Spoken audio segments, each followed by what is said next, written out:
Bonsoir à toutes et à tous.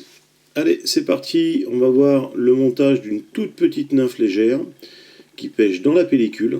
Donc c'est une petite nymphe de surface. Cette petite nymphe n'étant pas lestée, elle va pêcher dans les 10, allez, dans les 5-10 premiers centimètres d'eau. Et elle va être très utile, surtout quand le poisson est en train de marner, qui est vraiment dans la pellicule et qui ne mange pas autre chose. Donc cette petite nymphe, elle est composée d'un hameçon de 16. Donc on va voir, hop, je vais mettre un petit peu plus grand et je vous dirai d'où elle vient cette nymphe. Donc la composition. Pour l'hameçon, c'est un hameçon de 16 que j'ai pris de chez Caleri, le C461, pardon, C461. Donc c'est l'hameçon type standard avec une hampe un petit peu plus longue. Donc cette nymphe se monte en 16 et en 14 exclusivement. Alors je détiens ça du bouquin Guy Plat et je vais vous lire après la présentation. Donc on va retrouver pour les cerques de la pelle de Limousin. Sur le corps, on va retrouver du condor ou substitut de condor couleur naturelle. Voilà, un peu gris, gris-blanc. Sur le thorax, on va retrouver du dubbing brun rougeâtre. Voilà. Donc là, en l'occurrence, c'est du Somperfi, un peu capoc. Donc quand il est mouillé, après il arrive à rester dans la pellicule. Sur le dessus, qui va faire l'opercule, encore une fois, ça va être de la pelle de Limousin. Alors on va utiliser les déchets de plume ici, pour faire le dessus et les poils de dessous. Vous allez voir, on va utiliser tout ça, et pour faire les cercles, bien sûr, on utilise des grandes fibres. Donc ne jetez pas vos plumes de coup de coque quand vous arrivez à la fin, ça pourra vous servir pour faire ce type de nymphe. Et c'est tout. En fil, donc on va être sur un gris bleu clair, un espèce de gris bleu, un gris bleuté. Voilà, pour fil de montage. Et puis il va nous falloir un petit peu de cyanolite, un wave finish pour finir, une petite aiguille pour étaler notre cyanolite, parce que le herle il faut le coller. Sinon, moindre premier poisson, petite ou grosse truite, va vous détruire votre nymphe. Donc si on veut faire plusieurs petits poissons ou prendre plusieurs poissons, il faut minimum sécuriser notre montage. Donc comme je vous ai dit, voilà, dans le bouquin Guy Plat, le petit fascicule qui était donné à l'époque. Donc c'était un petit magazine qui était donné au magasin Guy Plat, dans les magasins Guy Plat. Et on y retrouve dedans, vous voyez, tous les montages de mouches, de sèches, de ce qu'on veut. Hop, on va reculer encore un peu. Voilà. On y retrouve de tout. Et là, je suis en train de vous faire la collection. Car, pour ma part, je pêche essentiellement les rivières du plateau, donc Mille Vaches, et aussi la Dordogne, qui sont des rivières granitiques. Donc où les fonds sont teintés, où on a du mal à pêcher à vue, on voit très très mal le poisson. Voilà, les granitiques et le calcaire sont des pêches quand même différentes. Mais bon, certaines petites mouches, comme le bubble sedge, comme ces petites nymphes-là ou les perdigones, s'en sortent très bien dans ces deux types de rivières. Donc là, aujourd'hui, nous, on va monter celle-là. Vous voyez le profil dessiné, la description est là, et tout ce qui est sur chaque partie du corps est décrit là. Alors c'était des magazines qui étaient donnés au magasin Guy Plat. Aujourd'hui on a du mal à les trouver, c'est dommage, parce que c'était des magazines de publicité où ils vendaient ces mouches, et ainsi de suite. Donc c'est bien dommage. Allez, nous on va monter la NY, ils l'appellent comme ça, donc c'est la nymphe, tout simplement. La silhouette, donc c'est un fuselé, corps fuselé. La tête, gris-bleu, noir pour modèle lesté. Donc nous on n'est pas en lesté, on est en gris. La bavette, ce qu'ils appellent la bavette, donc c'est les poils du dessous.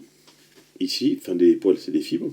Donc il y a marqué courte fibre. La fibre de pelle est une texture particulière qui lui permet de se mimétiser au thorax et avec le milieu ambiant, tout en apportant le nécessaire mouvement. Donc vous voyez, ça va vibrer dans l'eau et ça va permettre de donner du mouvement à la nymphe. Le thorax, il est fait en dubbing naturel, couverture fibre de pelle, donc la couverture au-dessus. L'abdomen, translucide, collé, donc ici sur le côté. Et les cercles, bien sûr, pelle de Limousin, très courtes, horizontaux, peu rigides. Alors, la N1, donc il y a la N1, N2, N3. Donc la N1 se monte en 10, 14, 18, avec 10, 14, 16, 18. Et il faut savoir que la 14 et la 16 ne sont pas lestées.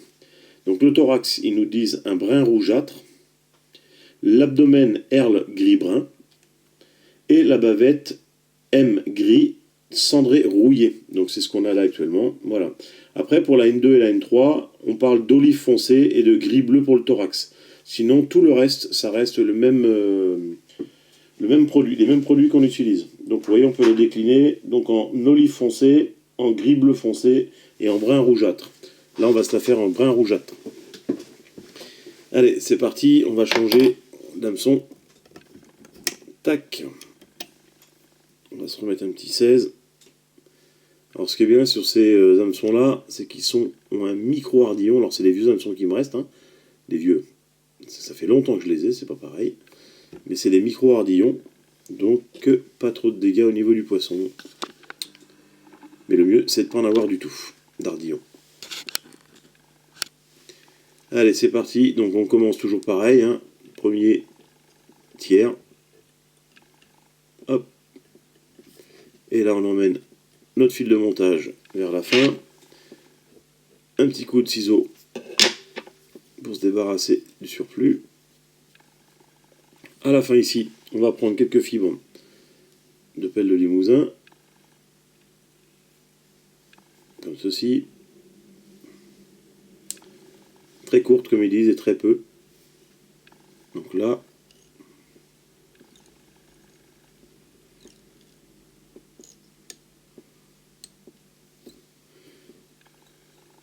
Hop.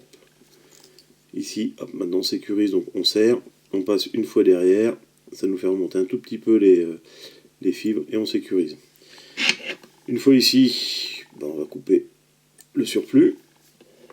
De là, on va s'accrocher un herle.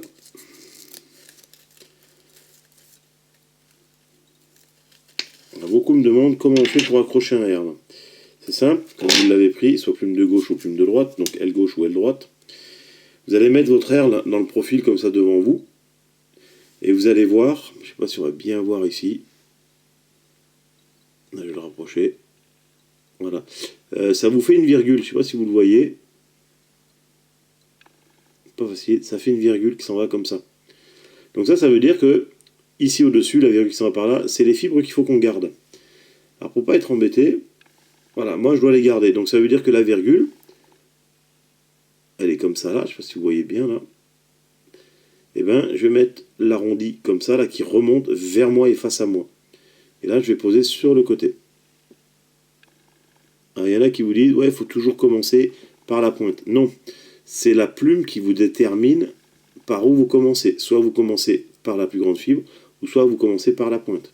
Là, moi, je l'accroche par la pointe pour pouvoir tourner dans le bon sens et avoir l'enroulement du herle. Ça veut dire que les parties fibreuses qui vont être au-dessus et le plat qui va être vers l'avant. Comme ça, je vais pouvoir recouvrir l'une sur l'autre et avoir les fibres apparentes en mettant soit des spires jointives ou des spires éloignées.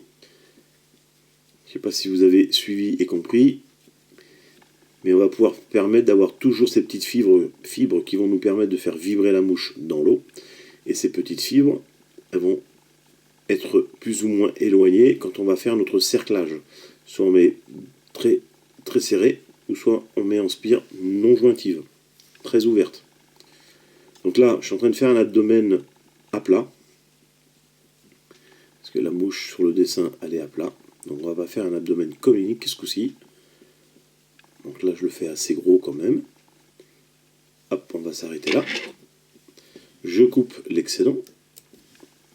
Et c'est là où je vais mettre une toute petite pointe de cyano.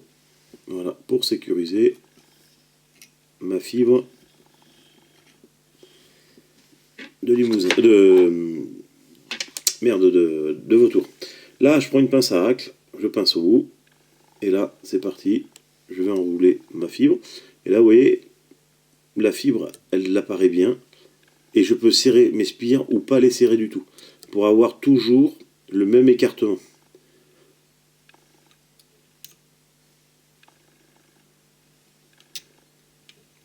Comme ça, on a un enroulement régulier et propre.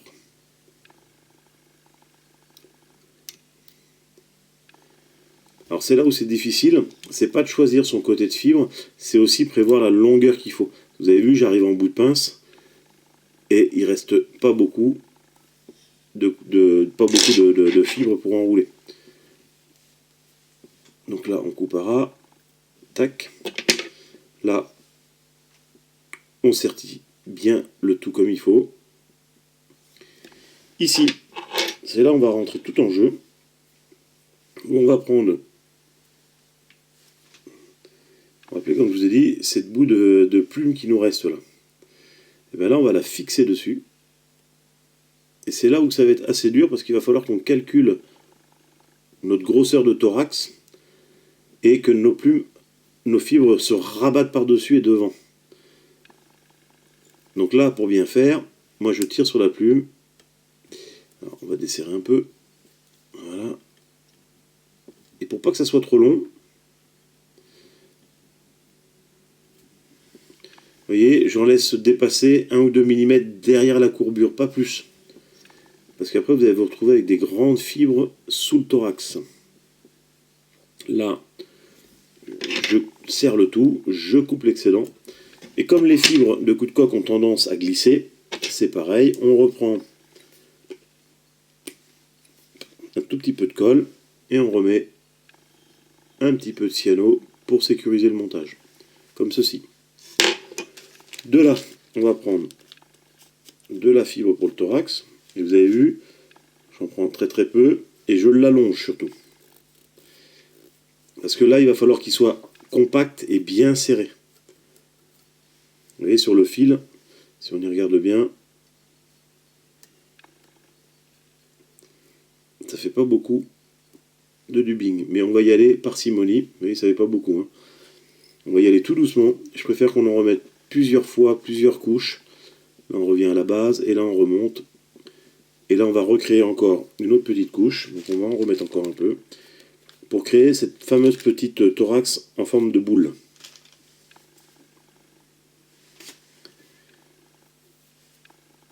Et là, je vous dirais qu'on a fait pratiquement le plus facile de cette nymphe. Parce que rabattre les fibres qui vont être devant, là, c'est ce qui va être le plus dur et le plus chiant. Là, on va encore y en remettre un tout petit peu. Vous voyez, mais moi j'y vais petit à petit, parcimonie, tranquille. Ça sert à rien d'y aller, de mettre une grosse boule pour que votre montage soit pas bien serré, que ça soit pas bien tendu sur le fil de montage, et d'avoir une nymphe qui ressemble à rien après par la suite. Donc là, quand on estime que notre boule de thorax est bien serrée, là on vient devant, on prend toutes les fibres de coup de coque, on vient les serrer sur la tête devant, comme ceci. Voilà ce que ça donne. On les écarte un peu. Alors celles qui sont restées, on n'a pas réussi à attraper. Hop, on y met un petit coup de ciseau, c'est pas un souci. Et là où ça va être le plus dur, c'est qu'il va falloir prendre, vous voyez, je mets mon étoile à l'envers, prendre nos fibres, les rabattre vers l'arrière, voilà, sans s'accrocher non plus trop dans l'hameçon,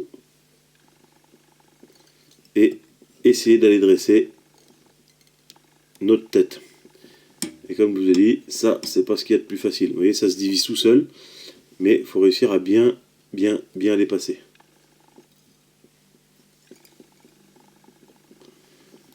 Alors quand c'est comme ça, ce qu'on peut faire, parce que même moi, vous voyez, j'ai un petit peu de mal, vous prenez une clé, donc pour faire des clés, vous venez faire une demi-clé et vous rabattez vos fibres vers l'arrière. Tac, déjà, vous voyez, commencez à emmener vos fibres dessus. Et on va recommencer une autre fois. Avec 2 demi-clés. Tac. Et là, on remet bien nos fibres comme il faut sous l'abdomen. Et là, on va sécuriser le tout. Et on dresse notre tête. Quand notre tête elle est dressée, on prend le whip finish et on finit notre tête pour avoir une jolie petite tête conique. Tac.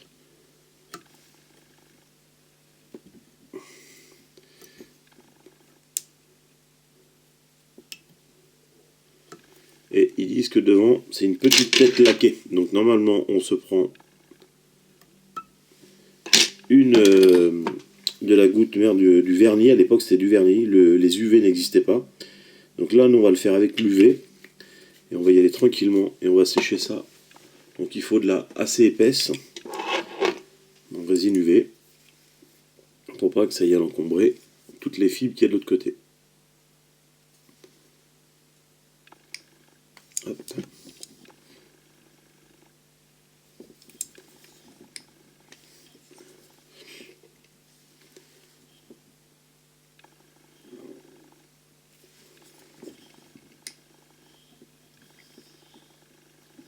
Voilà, quand on a fait le tour de la tête, qu'on a une jolie petite tête brillante, là on prend le briquet, et vous avez vu, il y a quelques fibres en bout qui dépassent. Donc comme d'habitude, on met les doigts, hop, on met un petit coup de briquet sur les fibres au bout.